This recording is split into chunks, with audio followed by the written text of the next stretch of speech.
पत्थर के ज़माने से एआई तक पाँचवा हिस्सा। हमारे ज़माने में बच्चों के लिए 4 तोहफे होते थे: मुरुंडा, गुगू घोड़े, पींग और दोबन। मुरुंडा फूले हुए चावलों में गुड़ डालकर बनाया जाता था। ये केक पीस जैसा होता था और बहुत खस्ता और लजीज था।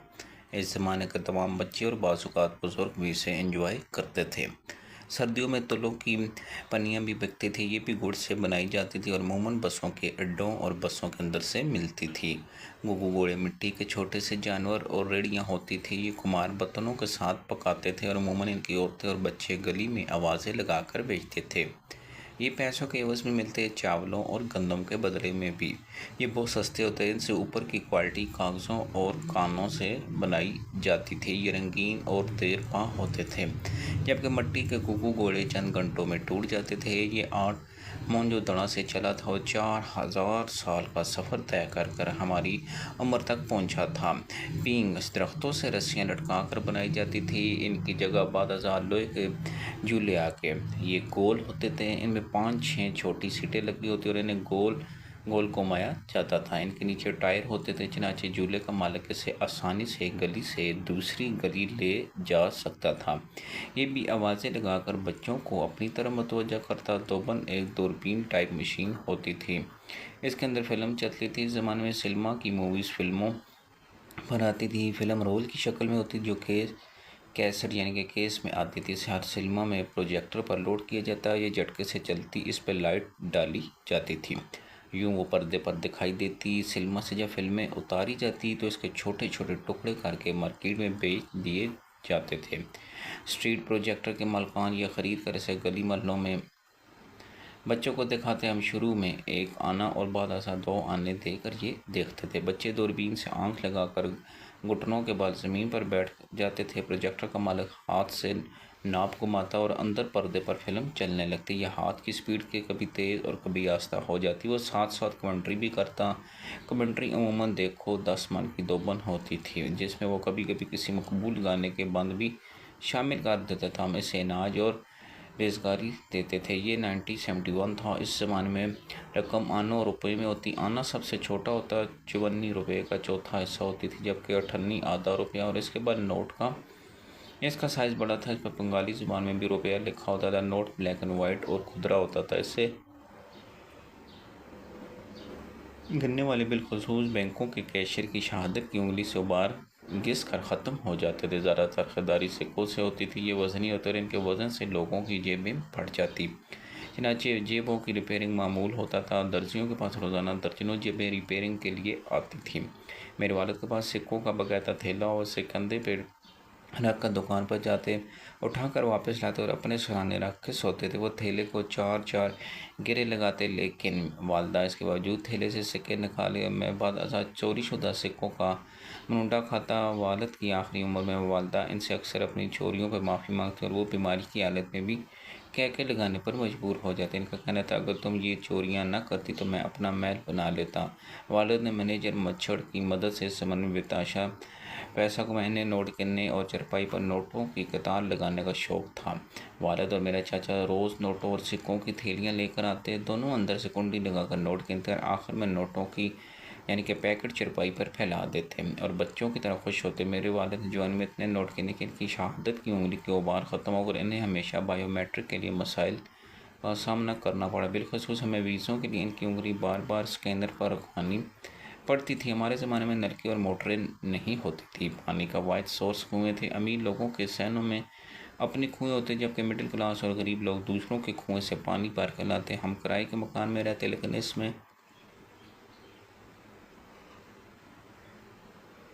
कुआँ था और वो मकान 2 भाइयों का था। जब तकसीम हुआ तो कुएँ के दाएं बाएं दीवार खींच दी गई, यूँ कर 2 हिस्सों में बांट के, लेकिन कुआँ मुश्तरका वो साइज़ में छोटा होने की वजह से खुई खिलाता। हमारे हमसाई भी इस कुएँ से पानी भरते। मेरी वालदा और हमसाई, जिससे मैं बुआ कहता, वो दोनों घुटनों घंटों कुएं पर खड़े होकर बेताशा सारी शहर की गिरफ्तार कर दी। इन दोनों की वाइड एंटरटेनमेंट थी। बुआ का हामन तांगा चलाता और शराबी था, लिहाजा इसके घर का माहौल अच्छा नहीं था। गुर्बत भी थी। वो हमसे अक्सर आटा और सालन मांगती रहती। वो दिन में 2-3 मरतबा कुएं पर खड़ी होकर चौधरन का नारा लगाकर वालदा को घबराती और फिर देर तक अपने दुखड़े सुनाती रहती थी। मेरी माँ हाथ पर आटा मसल मसल कुएं में गिराती। इसकी लाजानी बातें सुनती। वालदा का ख्याल था कि आटा ज़मीन पर गिराना गुनाह है, लिहाजा वो इससे कोई में गिराती या फिर दुपट्टे के पहलू में संभालती रहती। शहर में इस ज़माने में माशकी होते थे, वो पानी की सप्लाई का धंधा करते हैं। इनके पास चमड़े की मशकें होती थी, वो इसमें पानी भरते और फिर कंधे पर रख कर मुख्तलिफ घरों और दुकानों पर सप्लाई करते। हर घर में मिट्टी के घड़े होते, ये लकड़ी के स्टैंड पर लगे होते। पीने का पानी इनमें स्टोर किया जाता। वालदा घड़े की गर्दन पर मोती और गुलाब के हार डाले, जिसकी वजह से पानी से खुशबू आती रहती।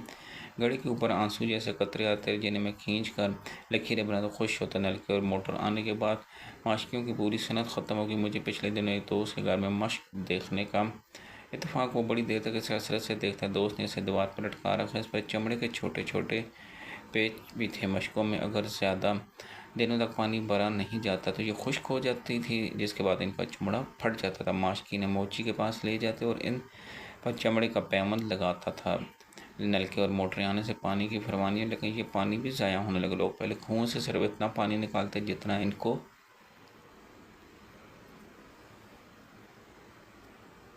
ज़रूरत होती है। यूँ से ज़मीन पानी रिचार्ज होता रहता है, लेकिन नलकों और मोटर की वजह से ज़रूरत से ज़्यादा पानी निकालने चले, जिसके नतीजे में आज पानी की शदीद किल्लत हो चुकी है। हमारे ज़माने में टांगे ट्रांसपोर्ट का सबसे बड़ा ज़रिया थे। टांगों की पूरी सनत थी, ये बाकायदा वर्कशॉपों में बनते हैं। हर शहर में घोड़ों की मंडियाँ होती। घोड़ों के तवीले भी आम थे। घोड़ों के पाँव को सड़क की गर्मी और सख्ती से बचाने के लिए नल और खुरियाँ लगाई जाती। इनकी बाकायदा सनत ही। लोहार नल और खुरियाँ बनाते। ये बात अज़ाब फैक्ट्रियों से भी बनकर आने लगी।